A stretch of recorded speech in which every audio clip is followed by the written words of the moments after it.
नमस्कार। आज से हम लोग अपना एनवायरनमेंट की सीरीज़ स्टार्ट कर रहे हैं, जिसमें कि हम एक एक टॉपिक करके डील करेंगे। आज का जो हमारा पहला टॉपिक है वो IUCN ग्रीन स्टेटस है।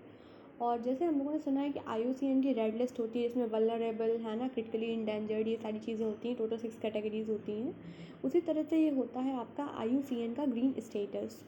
तो सबसे पहली बार जो जो मिला था वो किसको मिला है? आपको लाइन को मिला है। अब इसमें होता क्या है, इसमें मतलब ये लिस्ट होती है कि किस तरह से हम लोग रिकवर कर पा रहे हैं। ठीक है।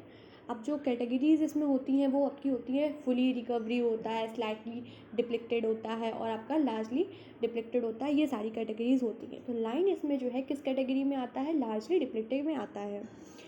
ये काम क्या होता है इस स्टेटस का? इसका काम होता है कि provide comprehensive view of the species conservation, है ना, कि किस तरह से आपका स्पीसीज़ को आप कंजर्व कर रहे हैं, उसको सारी चीज़ों को बताना। और ये बताना कि रिकवरी जो थी हमने करना चाहा था जिस प्रोजेक्ट वगैरह के, जैसे project tiger, project line, project elephant, ये सब चलते हैं, तो क्या सक्सेसफुल हुई है कि नहीं हुई है। ठीक। अब हमें बात करते हैं हम लोग कि लाइन के बारे में। तो नॉर्थ और आपके जो साउथ वेस्ट अफ्रीका है ना, वहाँ पे अगर हम लोग बात करते हैं तो वहाँ से ये एक्सटेंट हो चुके हैं। ठीक है। और इसकी अगर बात करें कि डिक्लाइन हो चुके हैं, डिक्लाइन कहाँ पे हो चुके हैं? हिस्टोरिकल रेंज में। अब हिस्टोरिकल रेंज क्या होती है? हिस्टोरिकल रेंज वो जगह होती है जहाँ पे पहले लाइन पाए जाते थे लेकिन अब नहीं पाए जाते हैं। हिस्टोरिकल रेंज में डिक्लाइन हो चुके हैं।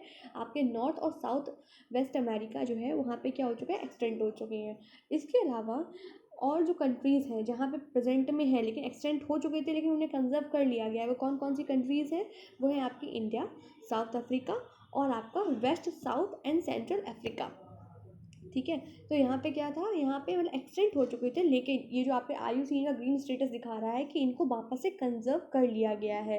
इसके अलावा हम लोग अब इंडिया में अगर बात करते हैं तो इंडिया में सबसे ज़्यादा अगर बोले एशियाटिक लाइन जो होता है हमारा, है ना, वो सबसे ज़्यादा कहाँ पे होता है? वो होता है गिर फॉरेस्ट में। कहाँ पे? गिर फॉरेस्ट में।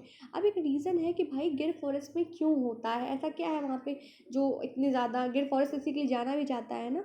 ठीक। तो वहाँ पे क्या होता है? वहाँ पे एक कम्युनिटी है, ट्राइबल कम्युनिटी, जिसका नाम है आपका मालधारी कम्युनिटी। तो मालधारी कम्युनिटी जो है ना वो सपोर्ट करती है इनके कंजर्वेशन में। ठीक है। इसलिए वहाँ पे एक मेन रीज़न है कि गिर फॉरेस्ट में अभी तक हम लोग इनको कंजर्व कर पाए हैं। अगर हम लोग बात करते हैं IUCN की लिस्ट में, तो IUCN की लिस्ट में ये पहले इंडेंजर्ड थे लेकिन अब ये वल्नरेबल सेक्शन में आ गए हैं, वल्नरेबल कैटेगरीज में आ गए हैं। ठीक है। फिर मैंने बोला कि अब हम लोग इंडिया की बात करते हैं, इंडिया में इसका क्या स्टेटस है। तो सबसे पहले तो हम लोग जान लेंगे कि इंडिया में, जैसे मैंने बोला कि गिर फॉरेस्ट में होता है। ठीक। तो अगर एक्सक्लूसिव इंडिया की बात करेंगे, केवल और केवल इंडिया में ना 674 जो होते हैं लाइन है। ठीक है। 674 लाइन्स कहाँ पे? इंडिया में है। इसके अलावा मैक्सिमम कहाँ पे? गिर फॉरेस्ट में है। मैक्सिमम गिर फॉरेस्ट में है। इसके अलावा क्या केवल गिर फॉरेस्ट में है? नहीं, ऐसा नहीं है। उसके अलावा और कहाँ पे? गिर फॉरेस्ट से टाइम टू टाइम रीलोकेट किया जा रहा है। कहाँ पे? वर्धा वाइल्ड लाइफ सेंचुरी जो है गुजरात में है। गिर फॉरेस्ट भी हमारा गुजरात में ही है और वर्धा वाइल्ड लाइफ सेंचुरी है वो भी गुजरात में है। तो वहाँ पे उन्हें रीलोकेट किया जा रहा है। ठीक है। अब बात करते हैं ये किस तरह के हैबिटेट में रहना चाहते हैं। तो ये हैबिटेट इनका क्या होता है? ग्रासलैंड्स होते हैं। क्या होता है? ग्रासलैंड्स होते हैं। इसके अलावा एक चीज़ में जानना ये भी ज़रूरी है, क्वेश्चन हमारे UPSC में पूछा भी जा चुका है कि इनका भी कोई पर्टिकुलर ब्रीडिंग सीजन नहीं होता है लाइन के लिए। ठीक।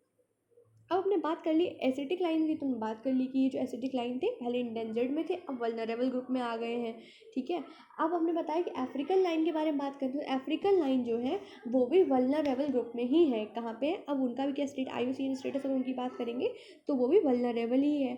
अब इसमें एक डिफरेंस हम पूछते हैं कि भाई एसिटिक लाइन और अफ्रीकन लाइन, दोनों दो लाइन की हमने फोटो दिखा दी और उसमें बोला कि इसमें आप डिफ्रेंशिएट कैसे करेंगे। उसको डिफ्रेंशिएट करने का एक सबसे अच्छा तरीका जो होता है, पहली तो इनके जो एसिटिक लाइंस होती हैं उनकी जो मेन होती है वो आपके ऐसे होती मॉडरेट होती है। मेन यहाँ पे बोले तो ये जिनके बाल दिखते हैं ना फेस पे, इनकी दाढ़ी टाइप वो।